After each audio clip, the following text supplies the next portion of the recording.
भेदणे, त्यांना नामोहरम करणे, सोबतीने स्वतःची ताकद वाढविणे आणि शत्रूचा पुन्हा सामना करणे इत्यादी वेगवान धोकादायक गोष्टी शिवरायांना करणे क्रम साम्राज्य घडवायचे होते.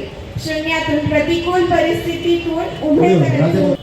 म्हणून छत्रपती शिवाजीराजांनी आपले मालसंवडीसाठी तयार केले. त्यांना आपली मनातील ध्येय योजना सांगून शक्ती आणि राजांचं पुणेचा सुभेदार नौकर दादाजी कोंडदेव, केसाजी कंक, बाजी पासरकर, तानाजी मालुसरे, नेताजी पालकर, हिरोजी फरचंद, संभाजी गावजी, हिरोजी नरसाळे, मोरपंत पिंगळे, अंगाजी दत्तो, रघुनाथ पंत. शिवाजी महाराजांच्या स्वराज्य निर्मितीची पहिल्या शब्दापासूनचे लक्षात घेतले पाहिजे की त्यांचे जे सर्व मावळे सवंगडी शिलेदार होते ते अनेक वेळ ठेवणारा एकच कारखान विश्वास धागा होता. तो म्हणजे स्वराज्य निर्मिती. सोनापती